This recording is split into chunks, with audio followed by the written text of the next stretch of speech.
Hi and welcome to my channel. இன்றைக்கி நம்ம பார்க்குறது கீ ரைஸ். நம்ம சாப்பிட்றதுக்கு இது வந்து பார்த்திங்கன்னா நம்ம கடையில் வாங்குற மாதிரியே நல்லா டேஸ்ட்டாக இருக்குங்க. 1 டம்ளர் புல்லட் பண்ணி ஊற வச்சுருக்கேன். 1/2 hour ஊறிடுச்சுங்க அரிசி. இப்போ தேவையான அளவுக்கு கடலெண்ணெய் வந்து நல்லா ஹீட் ஆனதுக்கப்புறங்க இதிலே ஒரு ஸ்பூன் வந்து நெய், இது ரெண்டும் நல்லா ஹீட் ஆகிடுனுங்க. நெய் இதில் விட்டுட்டோமா அரோமா நல்லா ரிச்சாக இருக்கும். நம்மளோட அந்த மசாலா எல்லாம் சேரும்போது இன்னும் நல்லா இருக்கும் நமக்கு. இது ரெண்டும் நல்லா ஹீட் ஆகிடுச்சுங்க. இப்போ ஹீட் ஆனதுக்கப்புறமா எல்லா கரம் மசாலாவும் சேர்த்திக்கணுங்க. பிரிஞ்சி இலை, சோம்பு, பட்டை, கிராம்பு, ஏலக்காய், மராட்டி மொக்கு, அன்னாசி பூ, கல்பாசி இது எல்லாமே நல்லா போட்டுட்டுங்க. நல்லா அந்த ஸ்மெல்லு வரணும். அது நல்லா வந்ததுக்கப்புறமா கொஞ்சமாக புதினா தலை போட்டுட்டு மூடி வச்சிடலாங்க. அப்போ தான் அது ஃபுல்லாக அதோட வாசம் பூரா அதுக்குள்ளேயே இருக்குல்ல, வெளியில் டக்குன்னு இதாகிடும்.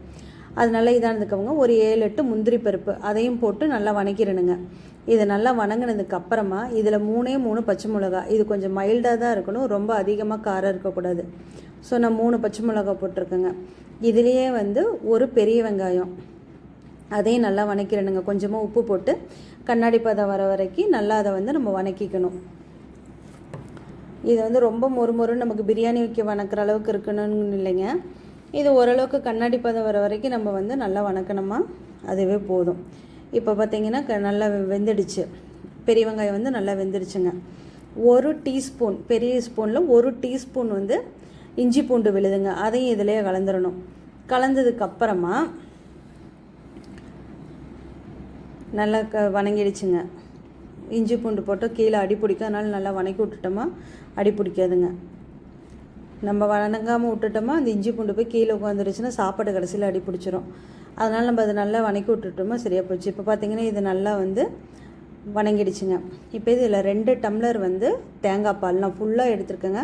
உங்களுக்கு வேணும்னா 1 டம்ளர் தண்ணி 1 டம்ளர் தேங்காய் பால் எடுக்கலாம். நான் 2 டம்ளர் இதில் ஃபுல்லாக தேங்காய் பால் எடுத்துருக்கேங்க. தேவையான அளவு உப்பு இதுவும் போட்டாச்சுங்க. தண்ணி நல்லா கொதிக்கணும். நல்லா கொதிச்சதுக்கப்புறமா நம்ம ரைஸ் இதில் சேர்த்திடலாம். தண்ணி பாருங்கள் இப்போ நல்லா கொதிச்சிருச்சு. இப்போ கொஞ்சமாக ஒரு கைப்பிடி அளவுக்கு கொத்தமல்லி தழை அதையும் போட்டுட்டு நம்ம ஊற வச்சுருக்கிற அரிசியும் வந்துங்க புல்லட் பொன்னி, நான் எடுத்துருக்கிறது புல்லட் பொன்னிங்க. பார்க்குறதுக்கு பிரியாணி ரைஸ் மாதிரியாக இருக்கும், நல்லாயிருக்கும், டேஸ்ட்டு வந்து நல்லாயிருக்கும். இப்போ அது 1 டம்ளர் வந்து இதில் சேர்த்தியாச்சுங்க.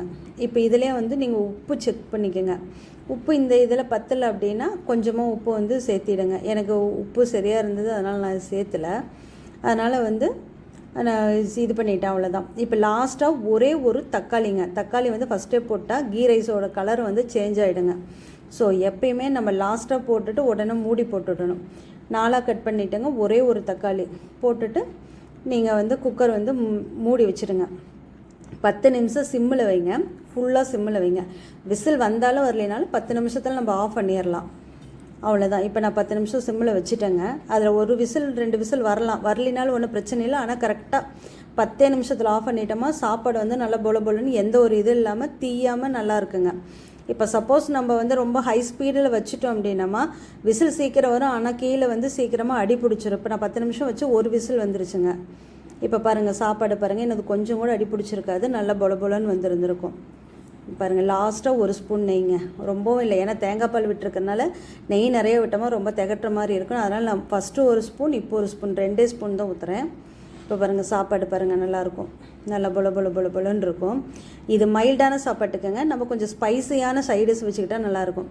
இன்றைக்கி நான் பெப்பர் சிக்கன் செஞ்சுருந்தேங்க. அதுக்கு வந்து இது காம்பினேஷன் சூப்பராக இருந்தது. உங்களுக்கு பெப்பர் சிக்கனோட லிங்க் வேணும்னா கேளுங்க, கமெண்ட் பண்ணுங்கள். நான் உங்களுக்கு அதை வந்து இன்னொரு வீடியோவாக நான் போடுறேன். 2 செஞ்சு பாருங்கள், சூப்பராக இருக்கும். குழந்தைங்களுக்கு வந்து ரொம்ப பிடிக்கும். லஞ்ச் பாக்ஸுக்கும் கொடுத்துடலாம். தேங்க்ஸ் ஃபார் வாட்சிங்.